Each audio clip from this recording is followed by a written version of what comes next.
Hi, Allison. Hi, Belinda. How are you? I am doing well, thank you. Just trying to stay warm. I know, it's gotten quite chilly. Yeah. So I'm going to start with your bio. We're back here with Alison Elsberry of Embodied Brilliance and Brilliant and Barefoot, and we have a really important conversation today, but I'm still Mhm. going to start with her bio. Alison Elsberry is the creator of Embodied Brilliance and Brilliant and Barefoot. Her brilliance is in helping babies and children feel at home in their body so they feel safe and free to be themselves and share their greatest gifts. As a former pediatric occupational therapist and as a craniosacral therapist and student of pre and perinatal psychology, she was inspired to create a new earth way for our future light leaders to flourish. Alison is often lovingly referred to as a baby child soul whisperer, helping to bridge the gap of communication and consciousness between awakened parents and this next generation of beautiful and brilliant souls. With Mother Mary by her side, she offers a beautiful way to nurture the sacred relationship between children and their families, all so they stay connected to the source of who they are and thrive as beautiful, healthy, divine humans. Allison, is there anything else you'd like to add to that? No, I just want to say thank you for creating this opportunity and for this moment in time to really talk about such an important topic that I know is on the hearts and minds of a lot of parents and people who assist children.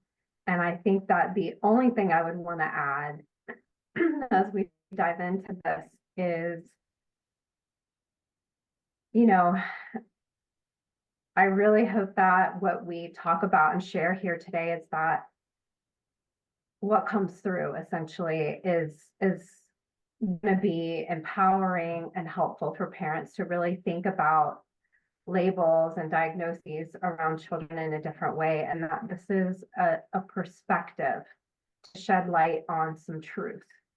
And I think it's really helpful to remind people to really tune in to their own body's intuition and inner guidance system. And if there's any opportunity for emotion that's arising with anything that we're talking about, it's a good time to like hit pause on the audio and be with what's arising in the body simply by breathing, or even just like putting your hand where you might feel sensation in your body, to not override that, and then press play when you're ready to receive again.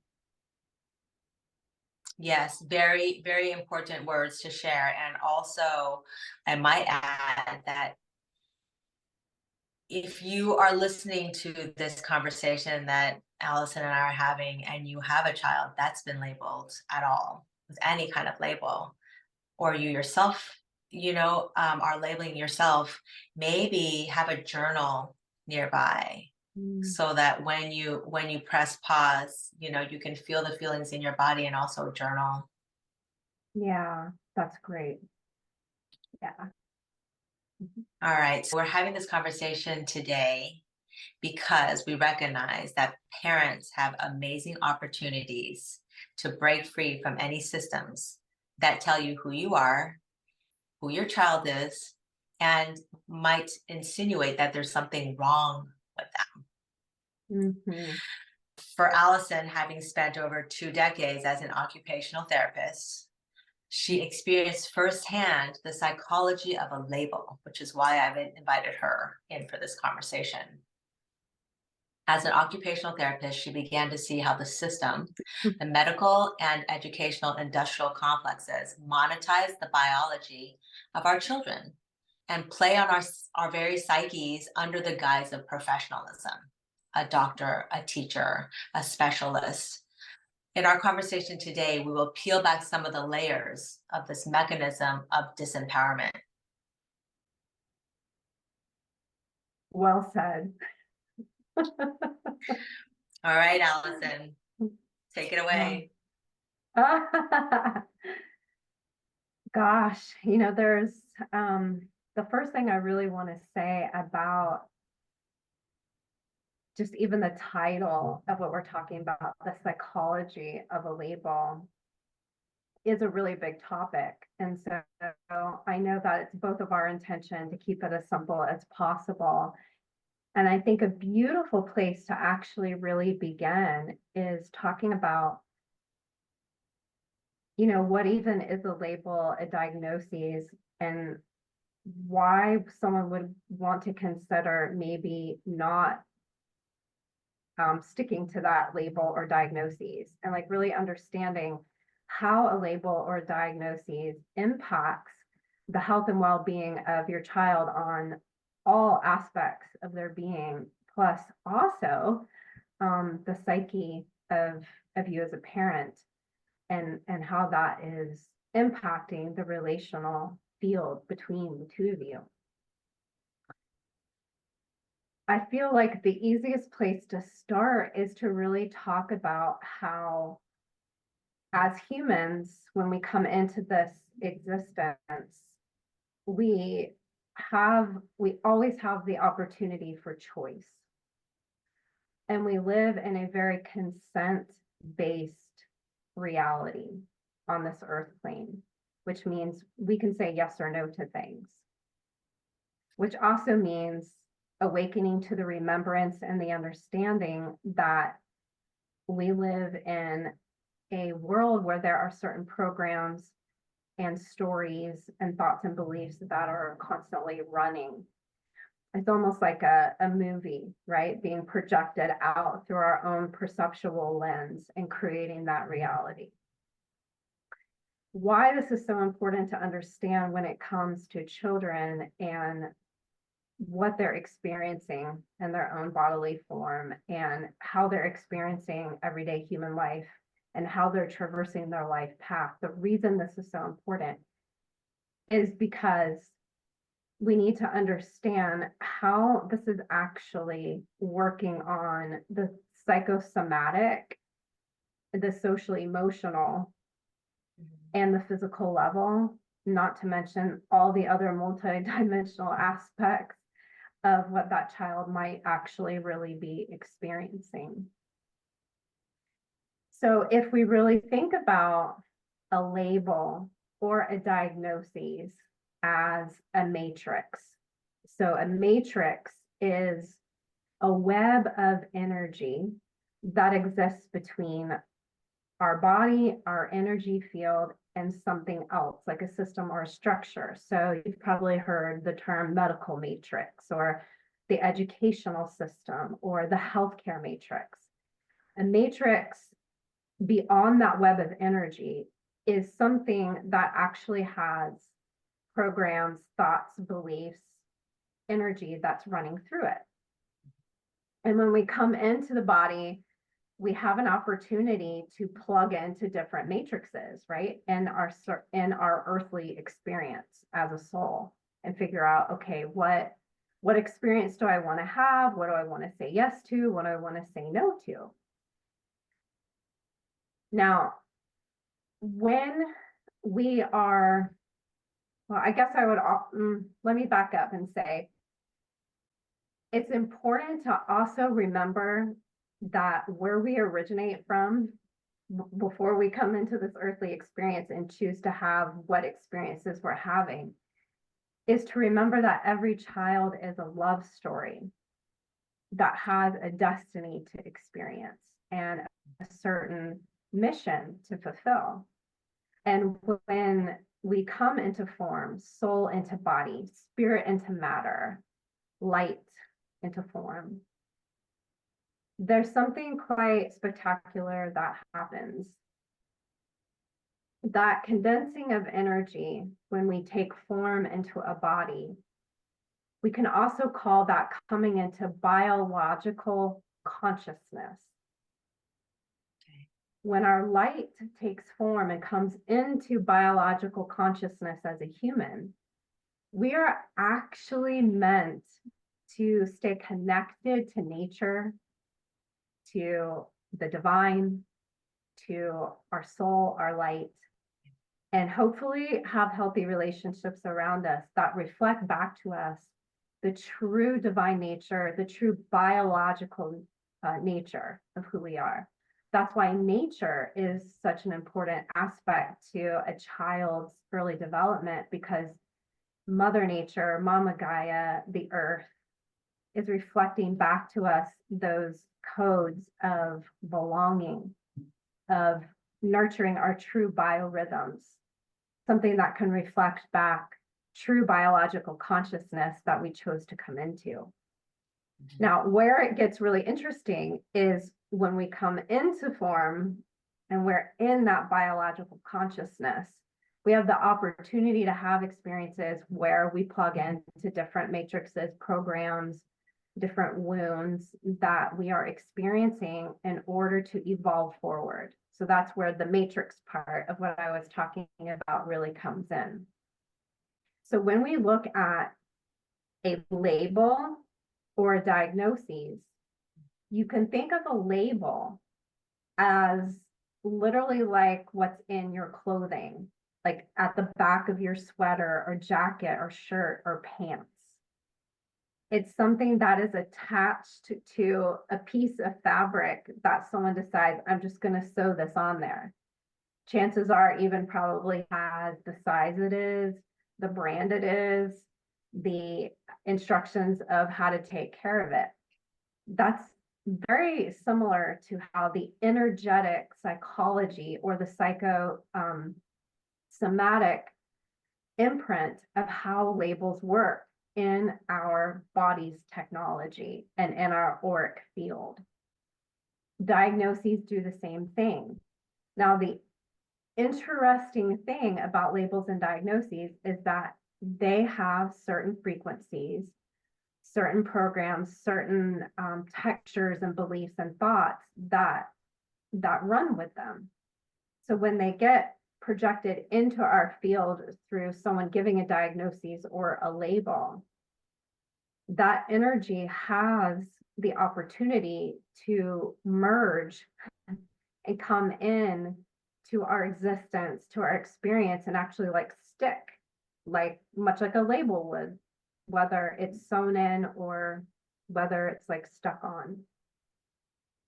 But that's like the reason that is, but that's a conscious choice, right? Because if you get a label in your sweater, it came with that. But this label that you're given and the diagnosis, it would require the parent, right, to accept that label. Yes. And sometimes certain labels and diagnoses have, you could say, run in the ancestral lineage, right? And that's a pattern that's continuing through the DNA to be evolved forward. And so many of the kids that are coming in to also be like, okay, we're going to evolve this forward and have a different experience for our entire family matrix and our entire family unit. The interesting thing about how I was saying earlier that, you know, we live in a consent-based reality, we also live in a very self-corrective reality, right? Based on our choices. So that's where the consent and permission around, do I want to accept this projection of someone else's classification or interpretation of what my child is experiencing to come in to my psyche? Do I want to allow this into my space? That's where it becomes that is really pause number one. Yeah. Right. That's pause number one. If you're given a diagnosis at whatever point that you've met your child, that this child has met somebody else, if somebody's giving you a diagnosis, that's where you pause. Yeah. It's like, do I want to accept this as truth? Is this true? Do I agree with this? How do I feel about this word? Where do I notice a sensation or a charge in my body or my system? How do I feel about this? What's the impact that this could potentially have? with my child. And the interesting thing is that we have the ability to say yes or no to that. And where it really plays on a parent's psyche is so many parents are looking for some way to be able to help and assist their children. They might see their child struggling, so they go down a path of testing and evaluation, get a diagnosis or label that then perhaps has them feeling like, okay, we have an answer, right? A lot of parents sometimes can feel really desperate, like, I don't know what's going on with my child. Let's go down this avenue. Okay, now we have an answer. But what I would say is that really the answer? And who decided that that's an answer? So what I'm saying is question everything that someone is telling you, especially if it's coming from a system or a structure that is not created from source consciousness,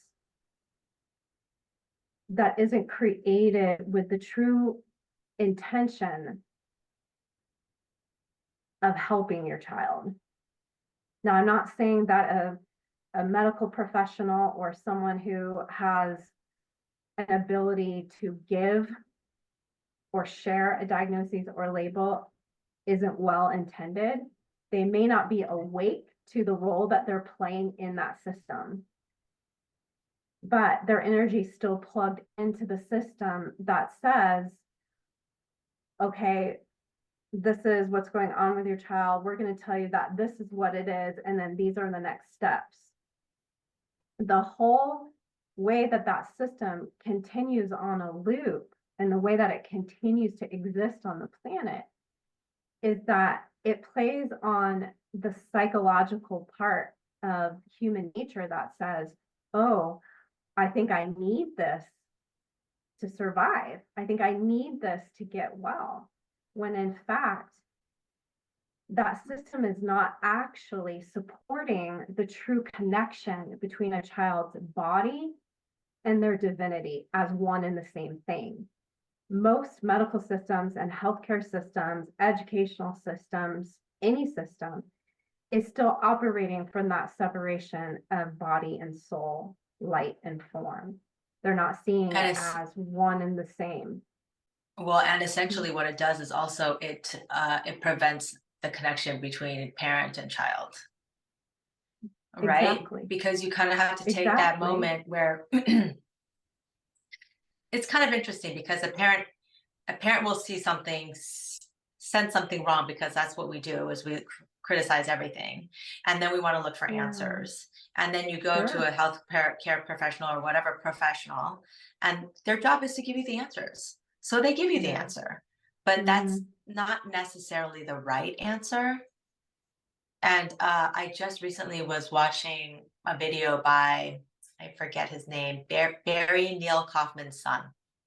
Barry Neil Kaufman wrote a book, how he reversed his son's autism, right? And actually, it is a child that went through the Sunrise program that Barry Neil Kaufman created, right? And this child is talking about how when he was going through this program, and this woman that he was with was so impactful because it was the one time, and this kid's probably like 3 by now, right? 3, the one time that he actually felt that somebody saw him and really loved him. And this was not his parent. So when we're talking about the psyche and the psychological effect of a label, that's sort of indicative of what happens. Very much so. And it's designed to perpetuate itself over and over and over and over again, right? Because as a former occupational therapist, what I would see so much is literally a prescription that came through with a diagnosis for me as a therapist to evaluate and treat and to do testing to validate that diagnosis, right? And so often you've got parent and child coming through the door. You see the child having their experience. you see the parent having their experience. And for a lot of parents, it was a new world to be introduced to, right? Like, okay, this has been going on with my child. I haven't had words or a name to put to it. Now I do, but I don't know how I feel about it. And you could really see the look on their face, like, I don't know how I feel about this. Or I feel scared and anxious about this. Or I don't know if this is the right path that we're going down, right? So there's so much at play there.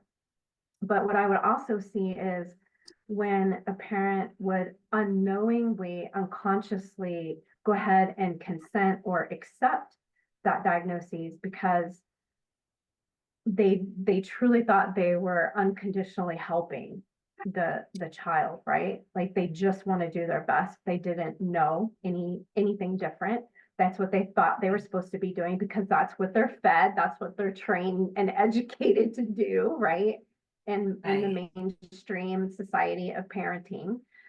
And what I would see happen is that parent take in that diagnosis like a script, have it overlay on their consciousness. And then every time they literally are making eye contact with their child or viewing their child, their lens is fogged over with that perception of what that script is. Then that projects itself into the field, like literally like a movie projector into the child's field. And then the child just plays into that, like, oh, well, okay, if they're expecting me to do this because of this, well, then I'll fulfill that prophecy, right? So it's so brilliantly designed that way on purpose so that it gets hooked in and plugged in so that parent and child not just lose the connection between themselves, but more importantly, they lose the connection to who they truly are. Mm-hmm. And that's where the monetization of a child's biology really comes into play with all of this, because this is exactly how it's designed. And now this might be a lot for someone to take in, and I completely understand that. But what I'm really wanting to bring to light here is that the traditional systems that we once thought were really helping our children are actually hurting them. It is not designed and set up to really assist children in the way that they're actually calling forth. No, and it's not serving humanity either, because the way that the system is set up doesn't serve humanity. It doesn't. We're not giving children agency. No, and that's what sustains the dis-ease frequency of the world, is thinking that we need the system to name what's going on, but to really take a moment and be like, wait a second, I'm literally taking my child to someone who is supposedly an expert or is well trained, and I'm not saying that people aren't, but to really look at where you might be giving your light, your power, your wisdom over to a source outside of yourself that doesn't actually have your child's soul at heart. Think about like where those systems, what dimension of consciousness they were created from. Right. And you have to recognize that, the people who work in the system, like you did, you are required to maintain a certain, responsibility to the system. I also have a girlfriend who is a speech therapist, and she has mentioned, in the public school system, and she has mentioned several times, there are things that I see that I would like to recommend to parents because I know it'll help the child, but I cannot. Because under contract, I'm not allowed to. So I kind of feel like as a parent, if something doesn't feel right to you and you want to ask the professional that's in front of you something, I would imagine you could pull them aside or something, get them away from that environment that they're in, break down and cry, and they will, in a quiet way, tell you. what they actually think. I don't know if that's even allowed. Would they lose their license? Potentially, yes. Like for instance, some states, if you're, and I can only speak from my true experience as a former occupational therapist, like I don't have my licensure anymore because I didn't want to be overseen or governed about what I could do or not do. And there are oaths of ethics that we take around what we are allowed to say to someone and what we're not. And in one of the states that I had licensure in, one of the states parameters of working as an OT was if you were doing early intervention services and you were working on feeding and eating and sensory issues, that you weren't allowed to say to parents what they could or couldn't eat. So if you know, like I did in my heart, that dairy or wheat or gluten or sugar and all the other things that are toxic to children's systems, well, to all of our systems, but especially to children's systems, I couldn't literally say, hey, some of the sensory issues that your child is experiencing is because they most likely, their body doesn't want dairy. I wasn't permitted to be able to actually say that. So there was a lot of things, there's a lot of things that bind certain health professionals to certain roles very strictly, that have you be, literally like crammed into this box, like really trying to help people. And that's one of the things that I personally really had to awaken to was, wait a second, I don't think I'm actually really helping children. What I'm doing is putting a Band-Aid on everything while the entire family unit is hemorrhaging. And it's like, where do I only have two hands? Like, where's the original wound coming from here? And then I started to see, wait a second, it's not even in the family field, it's the system itself. And then I was just like, oh my goodness, by my own grace, it just was not in integrity to do anymore. And I will say that a lot of people who work in healthcare systems are very well intentioned, but they're just not awake to really the system that's going on. A lot of people go in with the intention of, I just really want to help people, like I did, but it's a real awakening to see, oh, actually, we're just perpetuating, the cycle, and then that's how it just keeps playing out. So for parents, it's like, question everything. Ask the questions.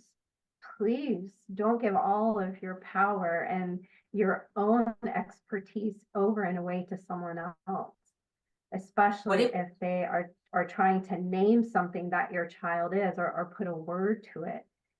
Question it and realize, okay, do I want to take this in? Do I want to go down this avenue? And there are plenty of families that I've seen that are very awake to, what the programming of the medical system and the healthcare system and even the educational system is, but then they're playing consciously within it. So there's all different ways that you can interact with it. And it's like, some people really want children to have a diagnosis or a label simply to gain access to certain services, right?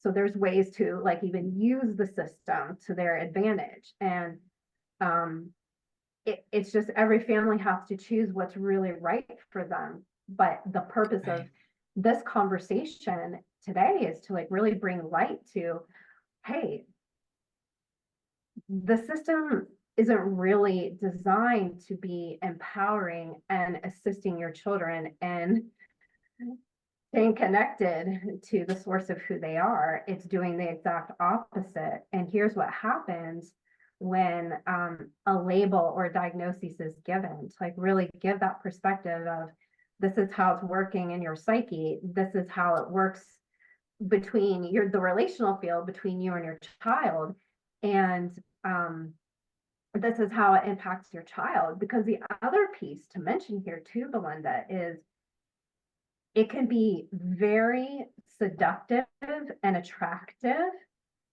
to grasp on to that label or diagnosis as an identity, right? It becomes an identity. And the mind and personality can merge with that programming, and there are certain emotions that come with all of that.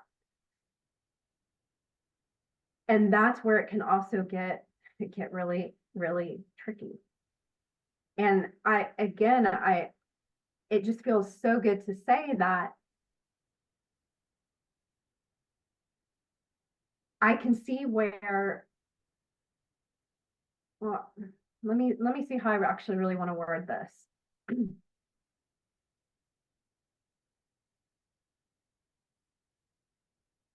Having a label or a diagnosis, if you're a parent who's wondering what's going on with your child, and your most natural inclination, because of the way society's been set up, is to take them somewhere and be tested and evaluated and have someone tell you what's going on with them. I get that that can feel like a real relief, because the mind wants to be able to control and make sense of what's going on with your child. But for so many of children's experiences, it's really hard sometimes for our mind to even comprehend beyond the tangible daily aspects of that child being just a body, right? Like they're a multi-dimensional light being in physical form. And there's so much more to them than a temper tantrum, right? Or repeated meltdowns, or not being able to talk by a certain age, or not being able to concentrate in the way that a third grade teacher thinks they should be. You know, there's just so much more going on for children, and it's like really getting to the root cause of that part of it. And the other part that I would mention in this as well is looking at the food system and the medical system are both way out of balance with nature. So if we're looking to a medical or a medicinal medication system and the traditional mainstream food system as sources that can help our children, look at what those are connected to. Anything that is not truly connected to nature, that is not truly connected to source consciousness, does not have your child's best interest at heart. And can I just remind that we're not talking about traditional systems, we're talking about mainstream system. Because if we're going to talk about traditional is along the lines of nature, right? Like what we're dealing with right now, as far as, like what we're familiar with. Yes. But that's just the mainstream. Yeah. The mainstream narrative that's going on right now. Yeah. Right.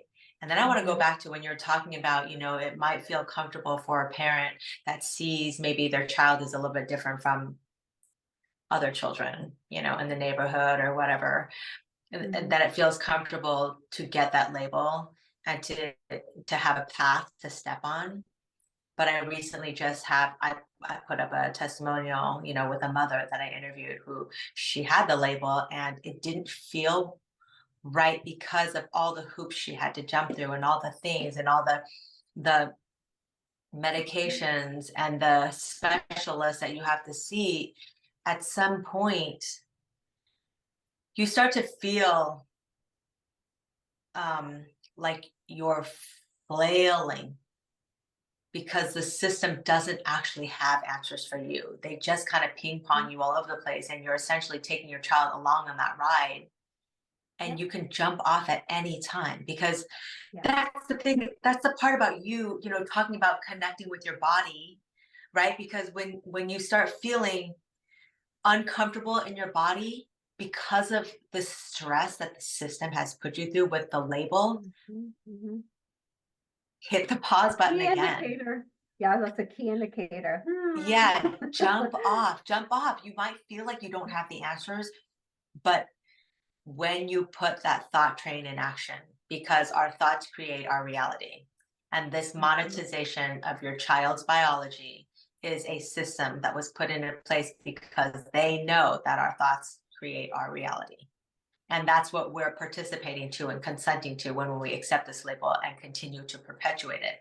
But once you decide to step away and close that door and move into light and connect with your own body and your child, the world will open up, because there are plenty of people out there who have reversed a certain diagnosis. Because in our first interview that we talked about, the truth about developmental milestones, there aren't any, right?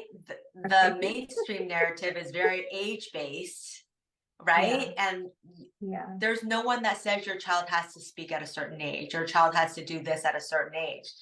Can we give the child a break and recognize that the world today is very, very hyper sensationalized, and sometimes children just need a break, and they'll develop in their own time. Yes. And when you were talking about the piece of, looking to other people for answers,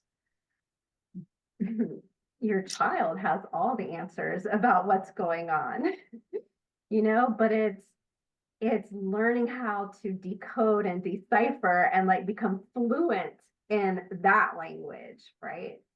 Because we're so used to hearing about all of the alphabet soup, all of the other diagnoses and labels that have a bunch of letters and acronyms that go along. Yeah, I mean, it's really incredible. And every parent's experience is really different around this. And I feel like I just really want to validate and acknowledge that. And the perspective that I'm speaking from is the one that I saw the most working in the system.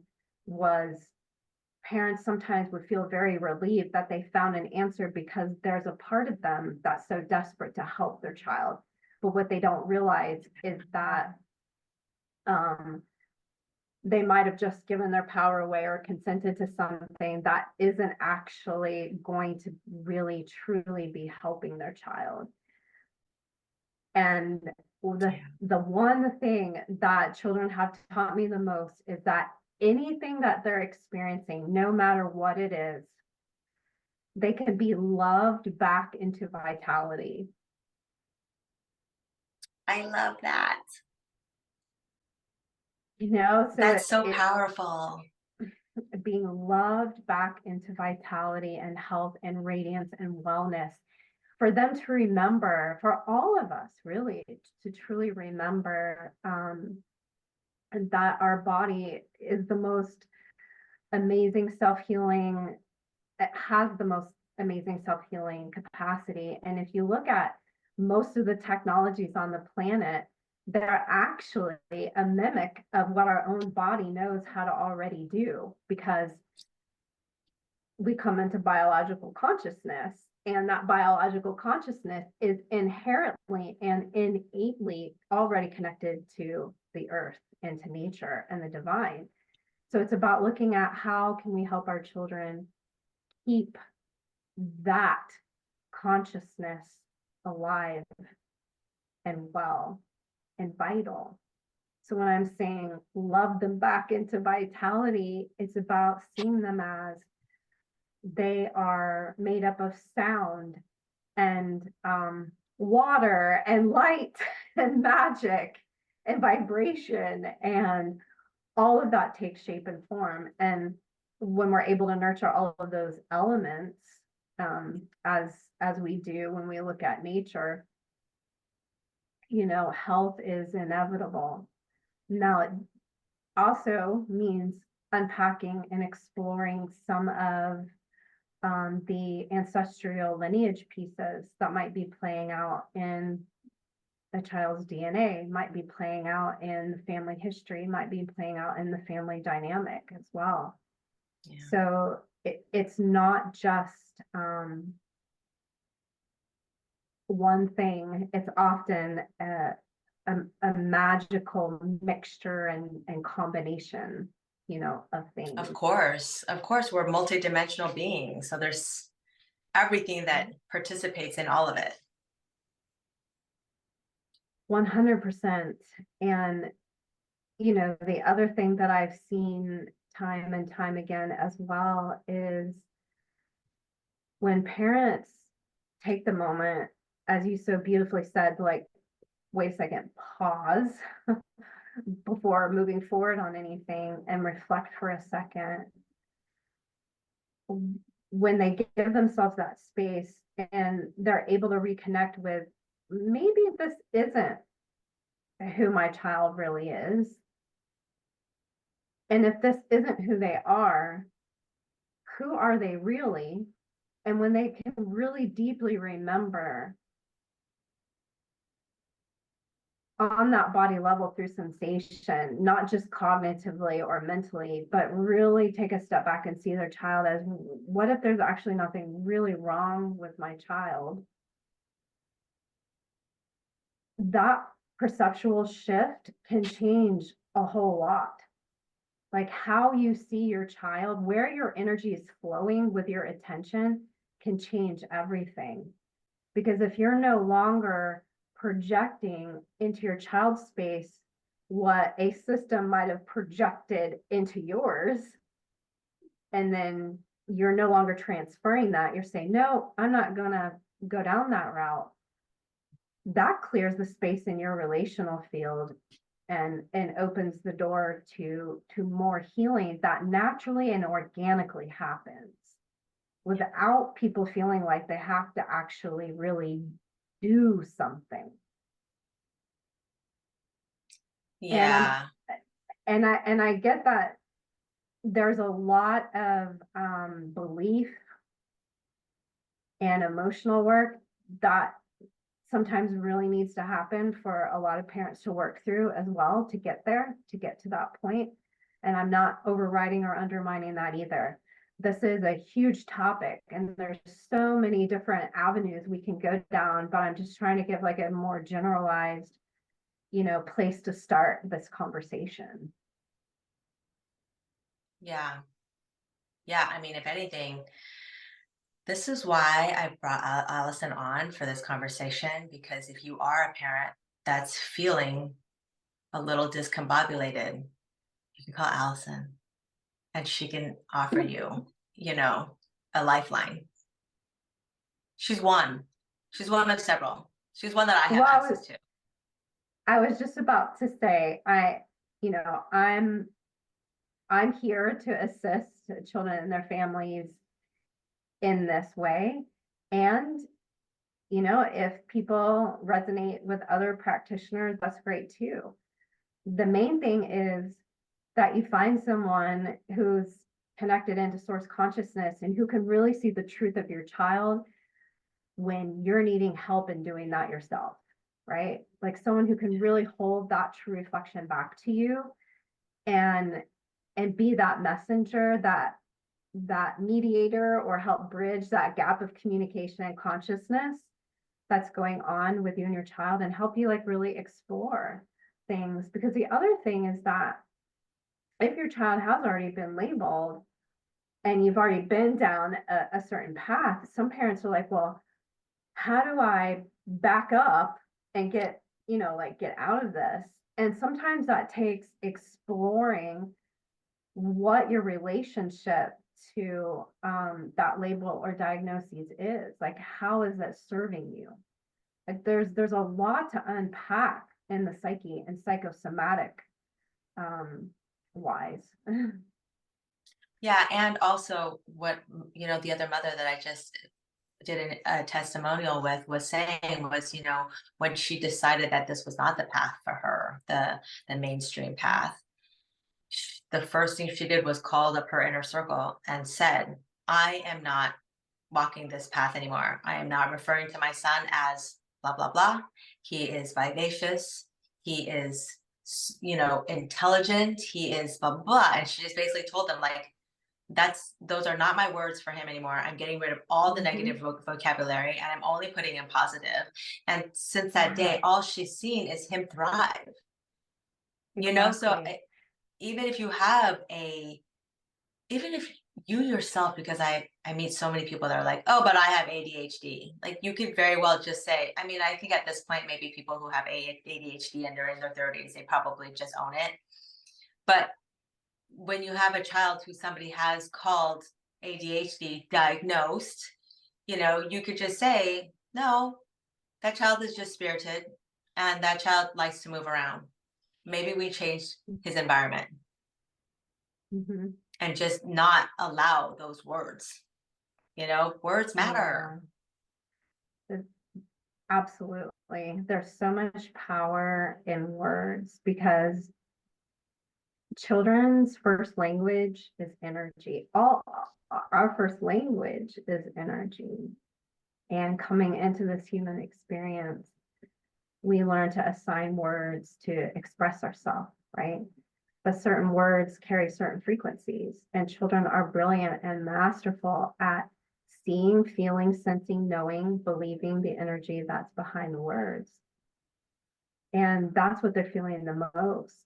And that's the one thing that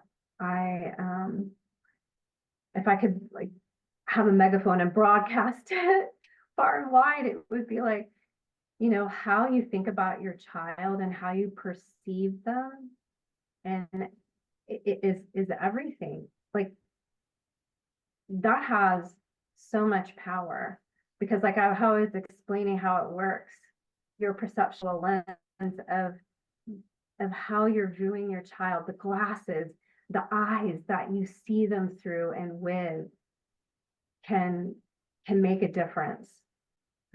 It can be a difference between night and day. It can be the difference between feeling very anxious and fearful about things or feeling at peace and in total acceptance about what's going on. And, you know, when you change that perceptual lens and you take responsibility for what you might or may not be projecting into your child's space, because that's how a parent-child relational field works, it can really change everything. Yeah. Even with Energy things like matters. Yes, it does. Even with a diagnosis or label as common as asthma, right? Like, people are just like, oh, that's asthma. Yep, that's just what they have. And when you can see that perceptual shift of, wait a second, what if we don't have to word it in that, kind of using the example of your interview that you just did. What if it wasn't seen as asthma, but it was seen as something else? And then, like, really looking at what is that child's body and message, what is the child's body and soul saying? Like, what are the messages of that? You know, what are their lungs trying to say? What is the emotion that's coming up, right? What in utero experiences were they having at this age or that? What was their birth experience like? There's so much there. And how I was saying at the very beginning of this interview about how your child is a love story,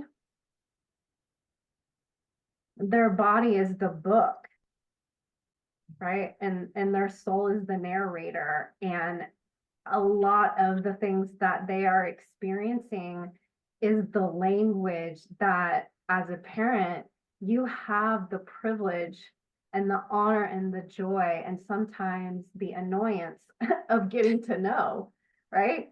But that's how you start to really become fluent in, this is my child's love story. This is their experience. What if it didn't have to have a name?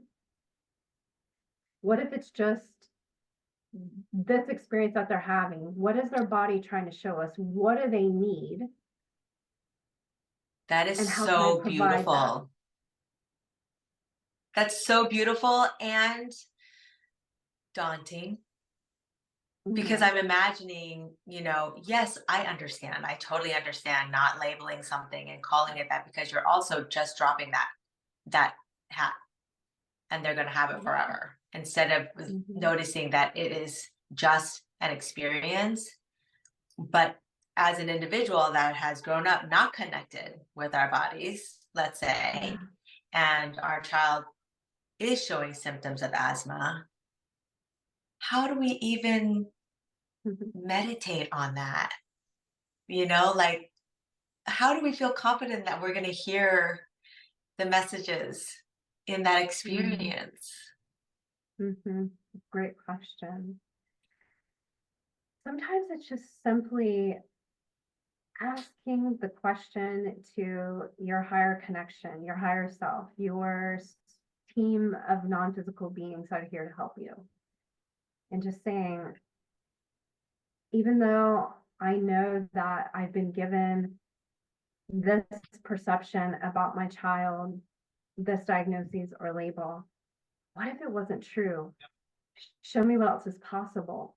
Or literally before you go to bed at night, maybe you're laying in bed, you have your hand on your heart, and you literally say it, maybe this is internal, you speak from your heart to your child's higher self and soul, and you just say, show me who you truly are. I am open to seeing the truth of who you are. Let's do this a different way. I love you. Show me, show me how you want to be loved. Show me how I can help you. I really want to connect with you in a different way. Let's do this. Help me here, right? Because they have the wisdom, and it's just literally,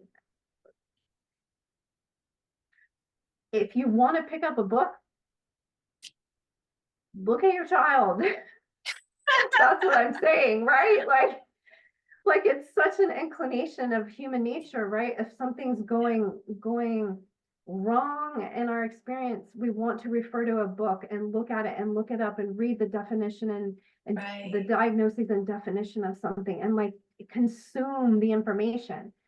But what if the only thing you needed to do was think, wait a second, what if my child's body is the book, and the only information I need to consume is what they're actually trying to show me? And it's okay if you don't even know what they're trying to show you. Just the willingness to be open, Hmm. And even probably, doing it differently, is what opens the door. and even probably having the confidence to know that when you've done that exercise before you go to bed, that what comes to you either in the night or in the morning or during the day the next day, that's your intuition speaking, and not to doubt it. Right. It could come through a song on the radio, a bumper sticker, a card you see. I mean, it's so many Everything. things. Or literally, your child could also come up to you and say, can you read me this book? Or they could literally come up to you and say what you need or want to hear in that moment. Like, be willing to see that your child is the encyclopedia, right? Like that book that parent psyche want to hook into, all the new age parenting books, the spiritual parenting books, all the things that are resources. And I'm not saying that those aren't helpful or aren't valid. I'm Right. not saying They that at absolutely all. have value. Hmm. Absolutely. But don't But don't override your own intuition. that's right. Look at where you're giving your light and your energy and your power away. And I mean, that's the other thing you could do. If a parent's like, I have no idea how to read, have my child's book, body be a book and read it. You know what? Acknowledge that. I feel like I have no idea how to do that. And I'm just gonna let that be there. Right? Hello to that. Just even Yeah. recognizing that. And then the other thing, sometimes it's even, you know, I am going to just call my power back to me wherever I have given it over in a way to someone else that tells me who my child is or isn't, or who or what they think they should be doing. Call your energy back to you. That's a great place to start. Definitely. Definitely. I feel like that's probably really helpful for a lot of people. Absolutely. And the other thing I'll say is if someone's looking for a deeper process of how to do that, the Truth About Developmental Milestones guide that I created has a healing and alignment practice that helps people unplug and unhook from anything anyone's ever told you about who your child should or shouldn't be, and helps you call your energy and power back to you. Oh, So that's a fantastic. resource. That's a resource that's readily available to people too. And specifically that guide, although it appeals to people who have younger children, even if your child's older, like 8 and up, it can still be really beneficial to listen to and read some of the things that are in there, because it'll help sometimes connect some of the dots. Well, also, wouldn't you recommend people who are pregnant to get the guide, and thinking about having kids to get the guide, because the more that we can fill up our toolbox before the baby Yes. comes, the better Yes. we are able to receive the child and not give away our power. Absolutely. And there's that delicate balance too around um, self-sufficiency or confidence or self-empowerment and still needing community, Yes. right? Right. Like Right. the healthy interdependence, like, Yes. I'm here to assist children and their families on these types of journeys, right? But Mhm. I'm here to help, parents like really take back their power when it comes to really looking at who their child is, and the truth of who they are trying to be in their bodies. So Right. really looking at there's that balance of filling up on resources and asking for help when you know that you need an outside source of support. Right. Right. Mhm. Yeah. Thank And you. the only other thing that I would say to Belinda that um, is really important to mention in this whole topic with psychology of a label, and if people are more curious about like root causes of certain diagnoses and labels, we also have to really look at the food system on this planet and look at how compromised and how toxic it is, how unfortunately so much of the soil that food is grown in is unfortunately has a lot of chemicals in it. And you know, looking at where foods are sourced from, it's very important, and it contributes to some of the things that children are experiencing. Mhm. So that's Yeah, another really great definitely. place for parents to explore is the whole food piece as well. Yeah. Now, I want to go back really quickly and see if you can speak a little bit more specifically about the monetization of the biology of a child. Like, so when you have a baby and the baby comes out, like the trajectory of this monetization. So just to clarify what you mean, are you asking like what it looks like in a mainstream system? Mhm. Mhm. Mhm. How they hook you So, in at each point and what monetary, how that monetization happens. well, it happens even like with conception and pregnancy. It starts really there, and it really starts how we were all born into that same system. But if we're looking at the once the soul is on the earth side experience and the baby is born, birth is a whole matrix in and of itself. It's a whole system that is nothing but money pumping into it. Unnecessary C-sections, lots of pre and perinatal testing that gets done, ultrasounds, Dopplers, all of that feeds into the system. Then when the baby's born, there are certain procedures that a lot of people don't even know that they can say yes or no to, whether that's vitamin K injection, whether that is circumcision, whether that is cord clamping and cord cutting. Yeah, I mean, just the whole birth system itself is heavily monetized. It's like, follow the funding and look at everything. So so then with hospital birth, when children go home and then they're on a schedule to see a pediatrician, and then they're on a schedule, they're on the well checkup schedule, developmental milestone checkup schedule, all of that's correlated and tied into and married to, which we know is a big monetization of a child's biology. And if you really think about the core elements of what most are made of, and we look at a lot of the correlation between diagnoses and labels, if we think of a lot of the diagnoses and labels as, like, say, alphabet soup, right? Because there's so many letter acronyms and names.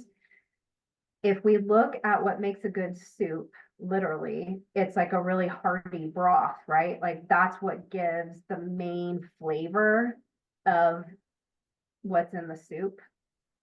Yeah. If we look at as the broth of that alphabet soup, that's a big monetization, right? And then the child's like literally eating out of that bowl of soup. Yeah. And it's literally eating the poison and the toxin from the system that's supposed to be helping them, but then is actually just feeding them right back the poison and the toxin, so then they can have another diagnosis and label and a medication that then just gives them the same poison and medicine right back. That's monetization of it. Right. But then to talk about it on a bigger medical model level, to look at the diagnostic and statistical medical, the literally like thick book, a lot of people have probably heard of it, the DSM, I think it's like the 5th edition now. But anyways, if we look at the bigger medical model of it and some of the diagnostic and statistic manuals that are given for literally people to flip through the pages and look at what diagnoses and what code goes with it. Every code that goes into literally an insurance system has a certain monetary value with it. And right. It just, it perpetuates. It just perpetuates it. Yeah, so by the monetization of a child's biology, it's looking at, if we look at it as a general overview, when a child or any of us incarnate into the body as a soul, coming into that biological consciousness, the monetization of that biological consciousness happens when that biological consciousness is disconnected from its original origins and source of nourishment. I think we're at a point Yes. where, we have to be asking questions, and we can't just stick with more of the same, and just because it's always been done this way, that we don't ask questions. We really have to be asking questions in service of our children and humanity as a whole. And if you are ever going to put anything in your child that's been suggested by somebody outside of you, whether it be, you know, injections or it's Mhm. medication that your child has been recommended to take for whatever reason, definitely ask for the inserts and read the side effects, because this is where we're at right now. It's the side effects that have, it's literally they're giving you the problem and then giving you the solution. Yes. And definitely question everything. Ask a question. You have every right. It's your divine birthright to ask questions. Yeah. But we've been trained to so blindly just think, oh, this is just what happens, and to have a certain sense of resignation around that. When in fact we really need to be questioning, and we can do it in such um a, a loving and curious way too, Yeah. Right. you know. Yeah. Mhm. But Thank definitely you. question everything. And even like, why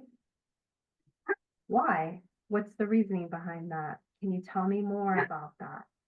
You know, especially like with the heel prick and vitamin K shot and things like that. I can't tell you how many babies I've worked with that, you know, have really asked for support in um, healing from that experience, and how it interferes with, you know, certain soul imprints that are biologically inherently designed on the bottom of their soul, SOLE, for their soul, SOUL, to actually come alive.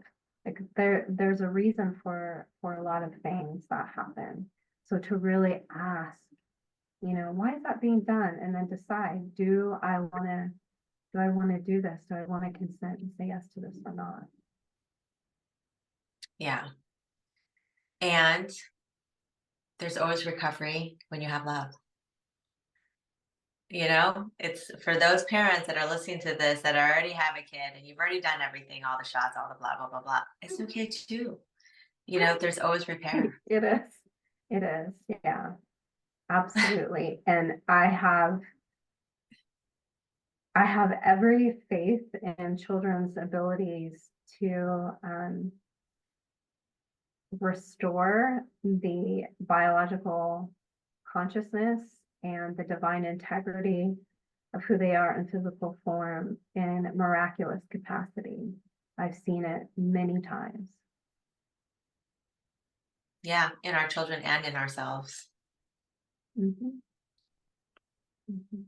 Thank you, Allison. Thank you so much for this conversation. I think we covered a lot. My pleasure. I hope we haven't scared Yeah. anybody off.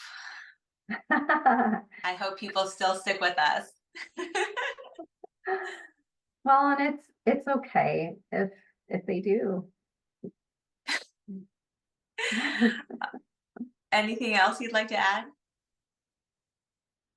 Um, mm, to really remember that where you choose to put your awareness and what you attune to, um, really has the power to change everything for you and your child. Thank you. Powerful words.